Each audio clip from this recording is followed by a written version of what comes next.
우리 조상들은 농사를 짓는 일에도 급을 나누었대요. 가장 아래 단계인 하농은 농사를 짓되 게을러서 잡초만 잔뜩 키워내는 사람을 칭하고요. 중농은 소출을 늘리기 위해 곡식을 매만지는 농부, 상농은 흙을 보살피는 농사꾼입니다. 하지만 농부가 오르는 최고의 위치는 따로 있는데요. 바로 성농, 성스러운 농부라고 해서 사람 키우는 농부라고 합니다. 바른 먹거리로 많은 사람을 구하는 게 최고의 농부라는 얘기죠.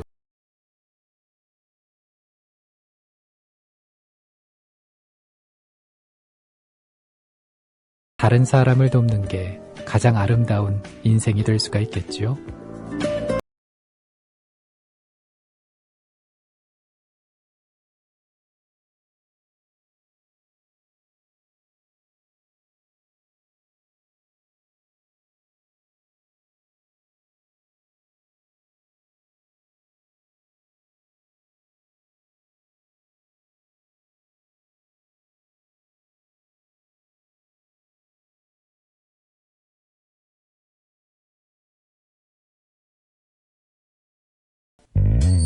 더불어 행복한 세상 국민TV. 보통 음악이 나갈 때 어떤 얘기하면 좋을까 생각하거든요. 그러면서 머릿속에 남는 이미지를 잡고 얘기를 좀 풀어나가는 편인데 마치 무색무취한 무언가처럼 오늘은 머릿속에 아무런 이미지도 남지가 않습니다. 어쩌면 이것 자체도 이미지일 수가 있겠지만은 주말을 앞둔 금요일이어서 그런가요? 우리 일어나 가족들은 어떠신지 모르겠습니다. 내일 대전 충청 지역 조합원 한마당이 열리지요. 오후 6시 대전 컨벤션 센터에서 하고요. 문희정 아나운서의 사회로 손병희 선생님의 공연, 민주당 박범계 의원이 함께하는 서영석 김용민의 정치토크, 그리고 최동석 이사의 협동조합 특강이 있습니다. 또 지역협의회 구성도 논의한다고 합니다. 저희는 내일 오후 2시에 버스 타고 출발을 해요. 함께 하실 분들은 국민TV 홈페이지에 댓글을 달아주시면 되는데요. 선착순 12분을 모시고 있습니다. 참고하시기 바랍니다.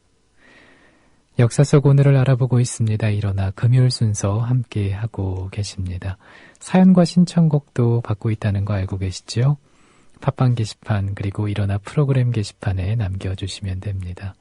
일어나 가족의 아침을 당신의 노래 그리고 사연도 함께 나누는 시간 가져보겠습니다. 더불어 행복한 세상 국민TV. 조시 그로반의 버전도 있는데 오늘은 이 노래가 더 잘 어울릴 것 같아서 전해드렸어요. 다음에 또 기회가 되면 조시 그로반 버전도 한번 같이 나눠보겠습니다. 오달고전님께서 출석 체크합니다 하시면서 글 남겨주셨고요. 반갑습니다. 짱오빠님께서 출첵 눈이 와서 쌓였을까 걱정했는데 다행히 눈은 없네요. 이렇게 어제 사연을 보내주셨는데 어제 오후에 눈이 펑펑 내렸습니다. 서울은 정말 앞이 안 보일 정도로 새하얀 눈발이 계속 날리더라고요. 여기 합정동 4호 그 앞에는 초등학교가 있거든요. 아이들이 정말 신이 났는지 제가 고충에 있으면서도 아이들의 목소리가 들리더라고요. 역시 동심의 세계는 순수하고 또 아이들은 정말 눈을 좋아하는구나 그런 생각을 했습니다. 어제 오늘을 알아보고 있는 일어나 함께 하고 계십니다. 해적은 추위와 배고픔에 시달리는 바다의 강도라고 불리죠. 동원호를 납치한 소말리아의 해적이나 남중국 해등지에서 소총을 들고 설치는 해상 강도와 다를 바 없는 존재들입니다. 그런데 해적 가운데서 영국 여왕에게 기사자귀도 받고 해신 장보고처럼 국민적인 영웅으로 떠오른 인물이 있었습니다. 프란시스 드레이크인데요. 역사 속 오늘의 주인공입니다. 만나보시죠.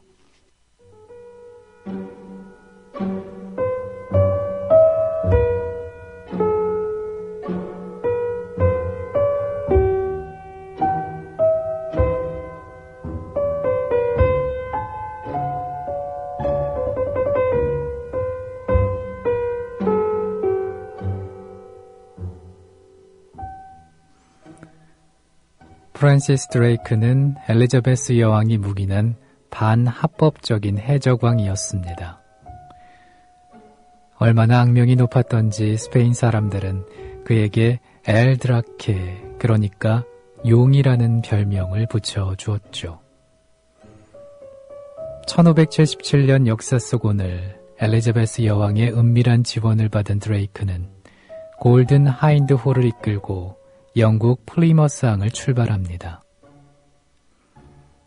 그와 선원들은 스페인의 보물선 카카푸에고를 습격해 얻은 수많은 금은 보화를 싣고 태평양과 인도양을 거쳐 1580년에 귀환을 합니다. 골드 하이드 호가 싣고 온 화물의 가치는 현재의 가치로 환산을 하면 약 1억 유로로 평가되는데요. 여왕의 지원금은 47배에 이르는 배당금을 받았고 선원들과 재정 후원자들도 돈벼락을 맞았죠. 1581년 여왕은 드레이크에게 기사자기도 수여했습니다. 이 소식이 스페인에 알려지자 잔인한 해적들에 대한 분노가 일었는데 스페인의 펠리페 2세는 영국 원정을 위한 무적 함대를 꾸렸습니다. 하지만 영국 해군 제독으로 공식 임명된 드레이크는 정보력과 기동력, 허를 찌르는 전술로 스페인 무적 함대를 무찌르죠. 해적 특유의 치고 빠지기식 함포 전술에 타격을 입은 무적 함대는 프랑스 칼레항에서 잠시 집결해 있던 중 삼국지 적벽대전을 연상하게 하는 드레이크의 화공 전술과 때마침 불어온 폭풍우에 괴멸됐습니다. 무적 함대의 괴멸은 서구 중심을 지중해에서 대서양으로 바꿔놓은 일대 사건이었는데요. 영국은 스페인령이었던 미국을 소나기에 넣었고 1차 세계대전까지 해가 지지 않는 제국의 전성기를 누리면서 영어를 전 세계에 퍼뜨릴 수 있었습니다.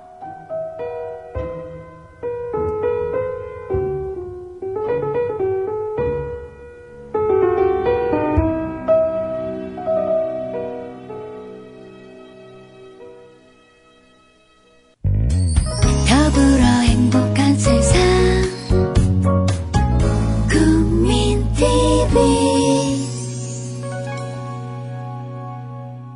국민TV 라디오 일어나 금요일에 함께하고 계십니다.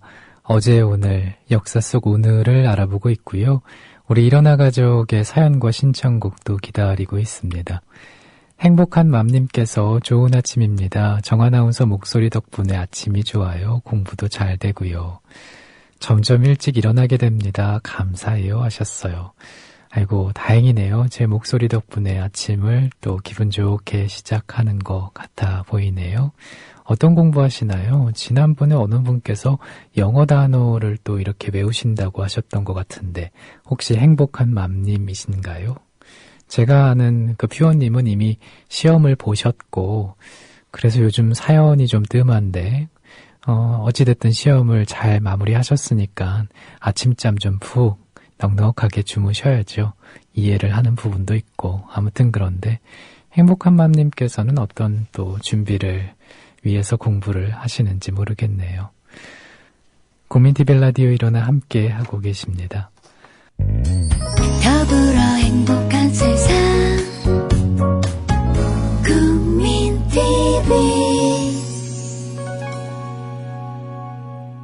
지난번에 카이 버전으로 윈터 원더랜드 전해드렸었는데 같은 노래를 또 이제 키니테 카나와 버전으로 들어보니까 또 색다른 느낌이 들지요. 역사 속 오늘을 알아보고 있습니다. 일어나 함께 하고 계십니다.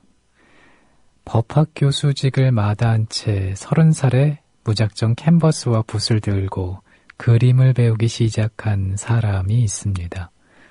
2차 세계대전 당시 나치로부터 투입해 예술가로 찍혀서 그림을 모두 몰수당했던 현대 추상예술의 선구자인 바실리 칸딘스키인데요. 역사 속 오늘의 주인공입니다. 함께 하시죠.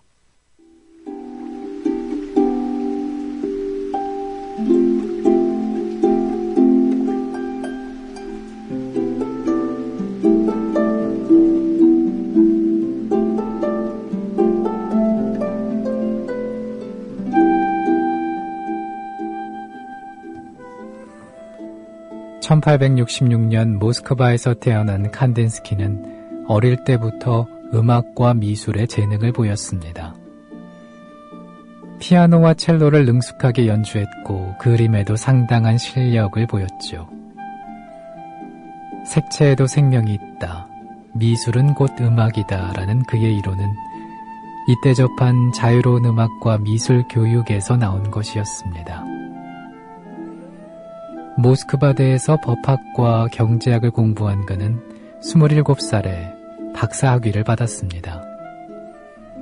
하지만 그의 관심은 늘 비잔틴 교회의 다양한 건축 양식과 미술 작품에 머물러 있었죠.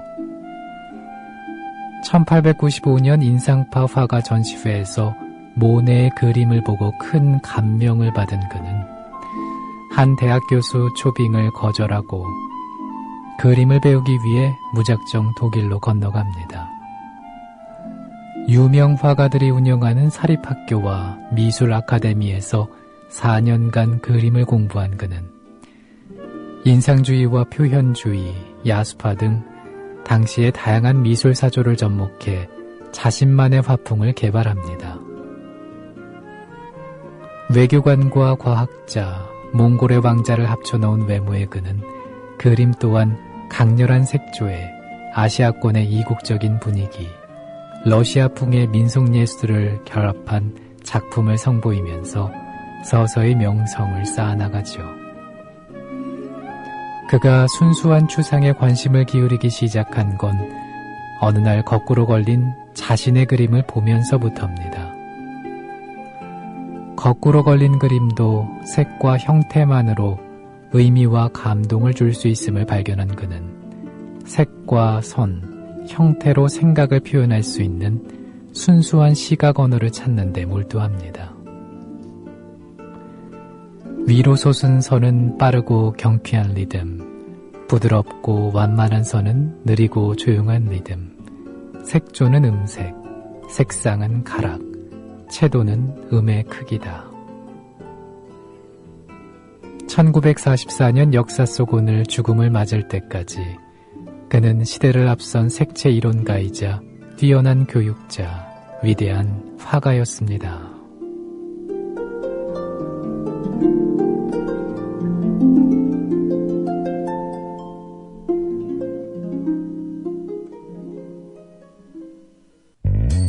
더불어 행복한 세상 국민TV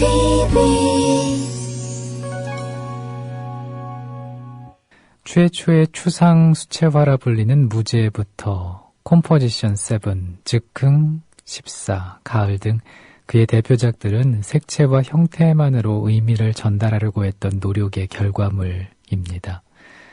그의 그림이 어렵게 느껴진다면 그림을 보려 하지 말고 그 속에 담긴 선율을 음미해보라. 누군가는 이렇게 또 조언을 하던데 어쩌면 자기도 모르게 어깨가 들썩이고 때론 잔잔한 리듬 속에서 그런 모습을 상상을 하면 옛 추억을 떠올릴 수도 있지 않을까 싶습니다. 국민TV 라디오 일어나 함께하고 계십니다. 새벽 5시부터 6시까지 1시간 동안 우리 일어나 가족과 함께 만나보고 있습니다. 이 시간은 역사 속 오늘을 통해서 지난 날을 되새겨 보고 있습니다. 세상을 떠난 박완서 작가의 마지막 작품집의 제목은 못 가본 길이 더 아름답다지요. 그녀는 40의 나이에 등단을 해서 40여 년의 세월 동안 작가로서 많은 사랑을 받았지만은 그럼에도 자기 본래 꿈이었던 학자의 삶을 종종 그리워했다고 합니다. 큰 성취를 이루었지만 이루지 못한 꿈을 그리워한 작가처럼 단순히 가지 않아서 또 해보지 않아서 아쉬운 일들도 있겠지요. 그렇지만 때로는 원하는 대로 되지 않는 게 삶이고 인생이다.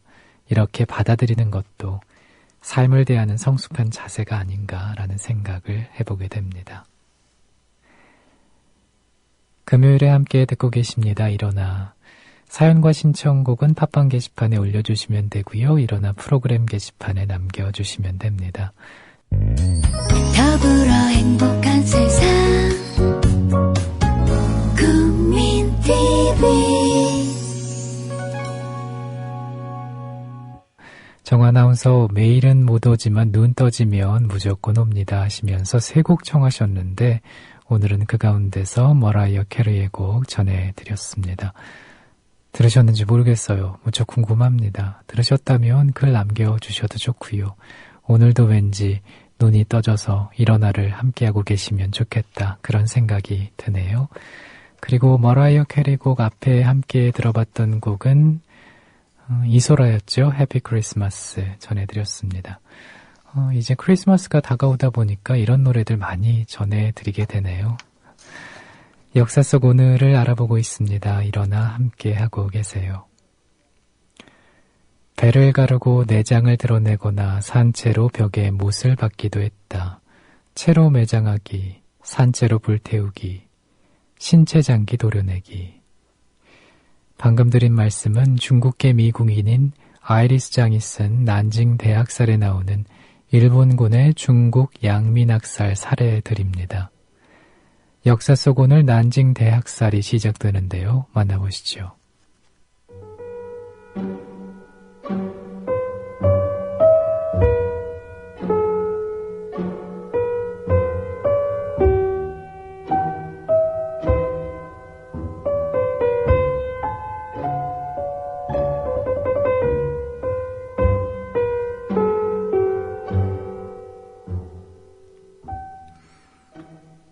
난징 대학살이라는 책에는 수만 명의 젊은 남성이 가축처럼 도시 외곽으로 끌려가 한꺼번에 기관총에 희생되거나 총검 훈련 대상이 되기도 했다는 기록이 나옵니다. 모두 10장에 걸쳐 당시의 학살을 생존자와 서양인 목격자들의 증언을 토대로 기술하고 있는 이 책은 읽고 있으면 인간 본성에 대해 깊은 회의감을 느끼게 만들죠. 난징 대학살은 1937년 역사 속 오늘 일본군이 중국 난징을 함락한 6주간 벌였던 악마적인 만행입니다. 당시의 희생자는 26만 명에서 35만 명에 이르는 것으로 추정이 되죠.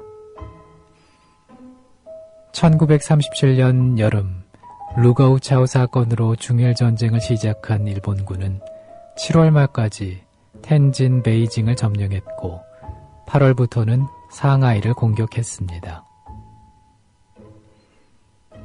당초 일본군 지휘부는 석 달 안에 중국을 장악할 수 있다고 장담을 했습니다.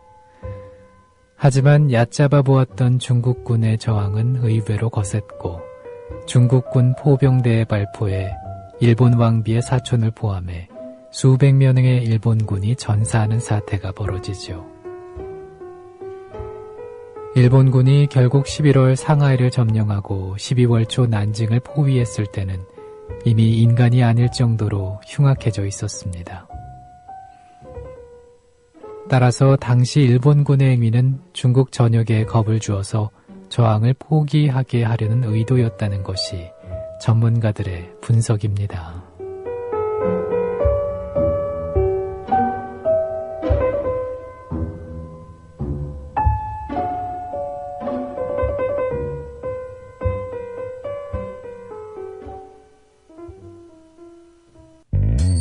더불어 행복한 세상 국민TV 국민TV 라디오 일어나 듣고 계십니다. 금요일에 함께 하고 계세요. 행복한 둥이맘님, 항상 새벽을 열어주시는 분들께 감사합니다. 애들 학교 갈 때 불편하지 않게 눈이 오지 않아서 다행입니다. 어제 이렇게 주신 글인데 오늘은 눈이 좀 많이 내렸나요? 어제 이렇게 사연 보내주시고 나서 오후에 눈이 정말 펑펑 많이 내렸거든요. 서울엔 말이죠. 행복한 둥이맘님이 계시는 곳은 어떤지 모르겠습니다. 아이들 학교 갈 때 불편하면 안 되는데 그쵸? 아이들은 근데 눈이 좋겠지만은 부모 입장에서는 많이 걱정이 될 것 같아요. 눈길 미끄러지지는 않을까, 위험하지는 않을까 그런 생각 먼저 하게 되잖아요. 반질반질님께서 분노와 흥분으로 화가 가득한 가슴에 정승주 아나운서의 차분한 목소리, 조금의 희석이 이루어집니다 하셨어요. 아주 오래전에 이렇게 글을 올려주셨는데 이 글은 국민TV 라디오 프로그램 게시판에 써주셨어요. 보통 여기에는 글을 많이 안 남기셔서 모르고 있다가 며칠 전에 들어갔는데 남기셨더라고요. 그래서 늦게나마 지금 이렇게 소개해드립니다. 저는 여기서 인사를 드리고요. 다음 주 월요일 새벽 5시에 먼저 와서 기다립니다. 더불어 행복